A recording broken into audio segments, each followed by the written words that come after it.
Court. You're watching the Maya Kowalski case in Florida, and on the stand is Dr. Carl Barr. Dr. Barr, you don't typically work with ketamine?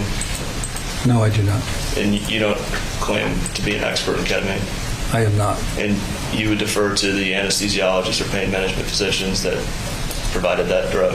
Correct. Right. Did you ever see in your interaction with Beata Kowalski or the phone calls to your office anything that caused you concern over Beata's ability as a parent? No. Your Honor, calls for conclusion from the patient, from the witness. No problem. Mr. Court Reporter, let me have that question again, please.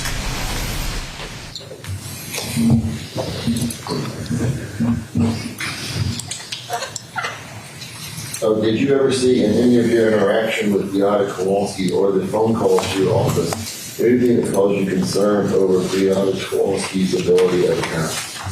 Overrule the objection. He can answer that one. I did not. She was a very concerned patient, not untypical of other parents that are dealing with a child that has a severe and difficult to treat disorder. Thank you for your time, Doctor. Mr. Hunter. Nothing further, Your Honor. Members of the jury, do you have any questions? Let's write it down.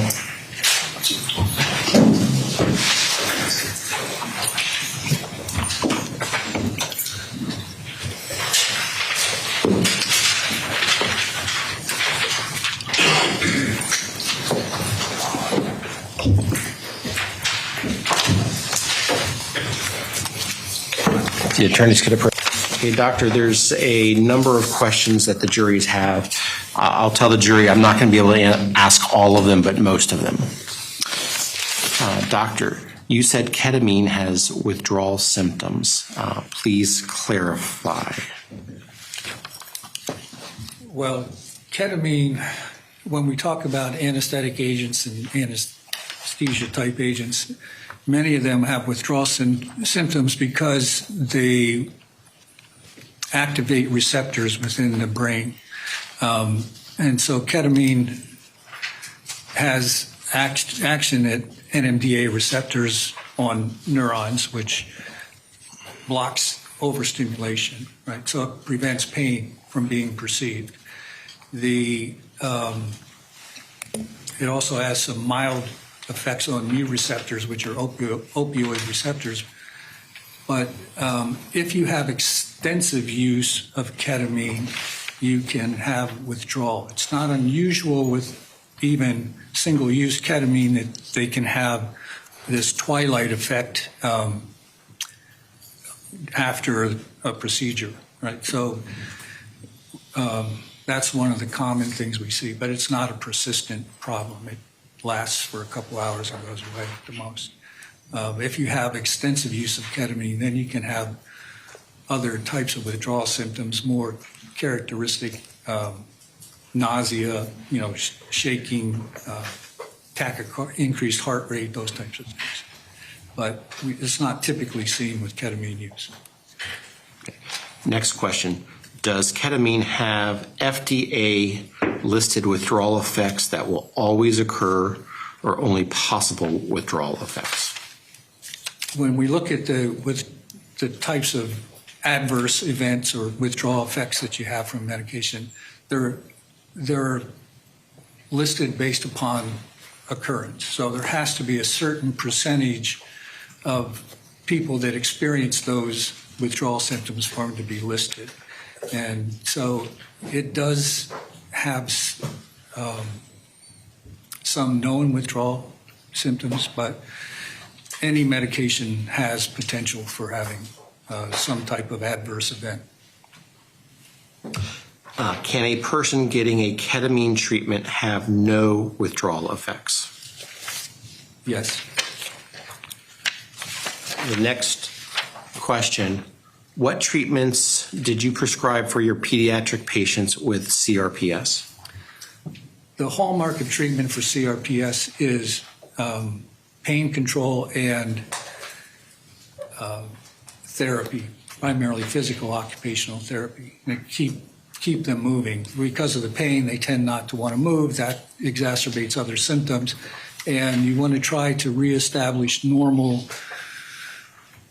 nervous system functioning. And so to do that, the hallmark is non-narcotic pain control, typically, and then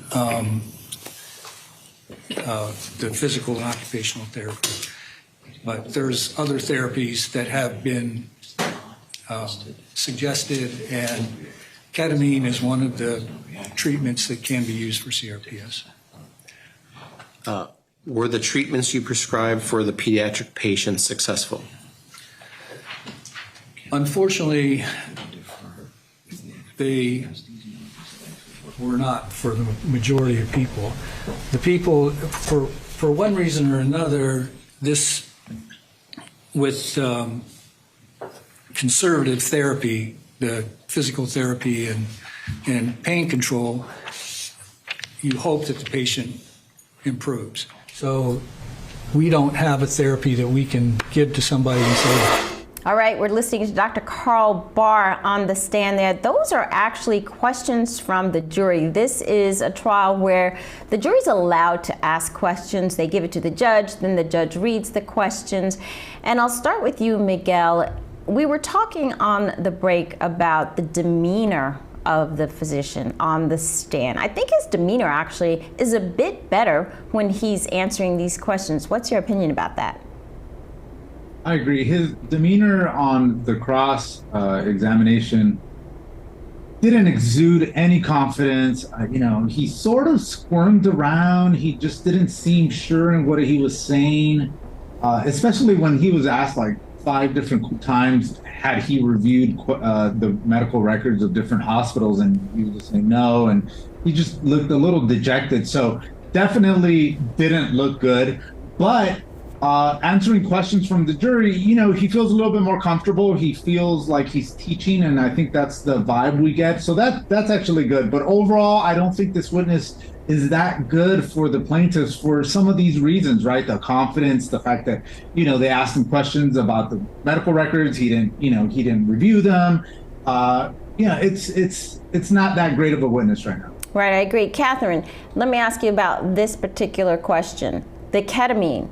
Several questions from the jury had to do with ketamine. What do you think they're thinking about right now as far as what happened in that hospital? Should they have given this ketamine infusion? Should they have allowed a ketamine coma? They really seem to be focusing on some of the side effects, and they want to know, is ketamine something that you use, and has it been successful for you? Yes, and it's interesting how the jury questions were all about ketamine. And I want to note that the jury questioning here is good. I wish most states allow that, because the jury are the ones who will impose the judgment here. So it's best that they get clarified. And the ketamine is a very critical issue, because that was what Beata, the mother of Maya, wanted Johns Hopkins Hospital to do when she brought Maya to Johns Hopkins. And they refused to use that. What's interesting about this Dr. Barr's testimony is he actually answered that ketamine, he has used ketamine or has heard of it being used for CRPS. That could be good for the plaintiffs in that regard, but I agree with Miguel that so far he has not exuded confidence during cross, but he is becoming more of an educator for the jury with their questioning. Excellent. And you make a very good point. It would make sense if more juries could ask questions, because they are the ones who are the decider of the facts. But we're going to take a break, and when we come back, we're going to take a deeper dive into the Gareth Pursehouse verdict. Stay with us.